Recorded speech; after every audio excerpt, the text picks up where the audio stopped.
acqua frizzante. Sparkling seltzers, diretto from Toscanini.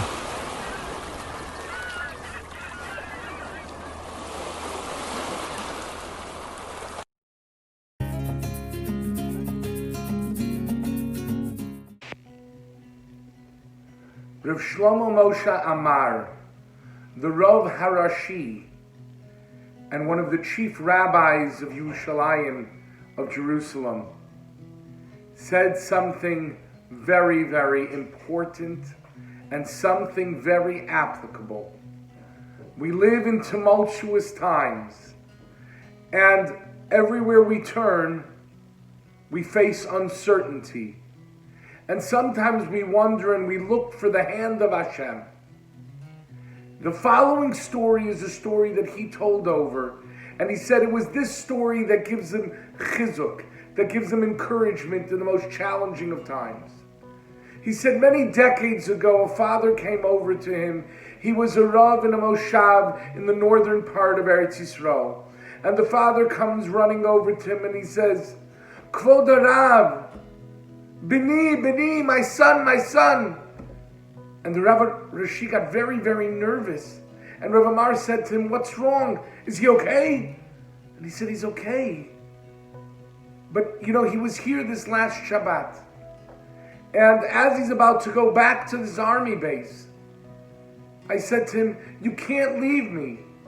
And he said, but Abba, I have to go back. And he said, I know, but I'm harvesting the cucumbers on Sunday, and I need your help. I can't do it alone. I'm too old. I'm too weak.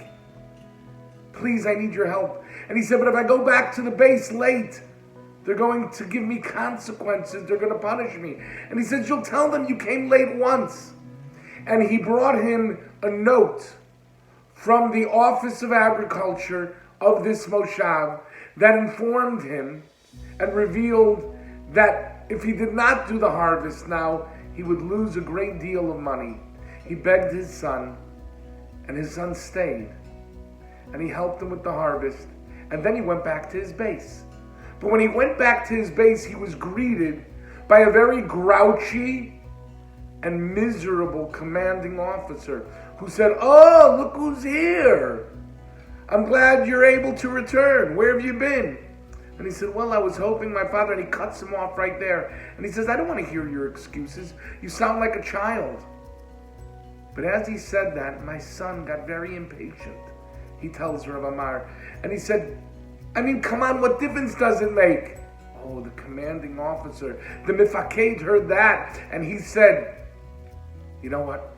Now you're going to suffer the consequences.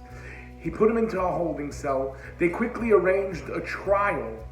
And they determined that it would be thrown into the prison, into solitary confinement for 21 days. It was right before Rosh Hashanah. And he says, Rav Amar, I don't know what to do. My son's going to miss Rosh Hashanah. He won't be able to pray. And he said, listen, you're 100% right. But what can I do? It's out of my hands. All I can tell you is, Kol man da'ovid rachmana. Everything that Hashem does, litav of it, he does it for our good. And he told him a story, a famous story, with Rabbi Akiva. Rabbi Akiva had a light, a lantern.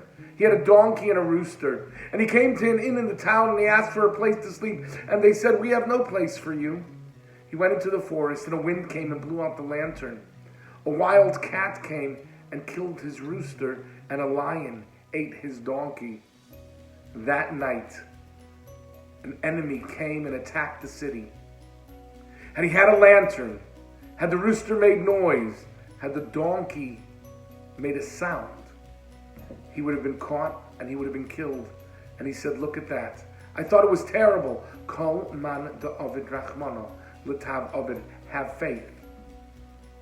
About 10 days later, he came to him, and Motzei Yom HaKippurim, and he was white as a sheet. And Rav Amar said to him, what's wrong? He said, as you know, today the Yom Kippur War broke out.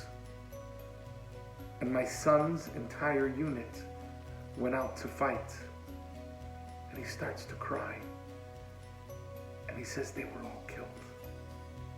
Except my son, who was stuck in prison.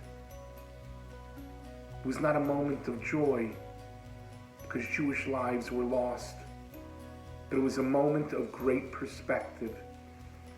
His son had performed the mitzvah of Kibbud Av Va'em, and Hashem was going to reward him. Sometimes we think things and we don't know what's happening, but Rabbi Mar said this story has escorted him his entire life, and every time something bad occurs, he thinks to himself, maybe bidafka, from here will come the salvation, specifically from what I think to be the tzara, the tragedy.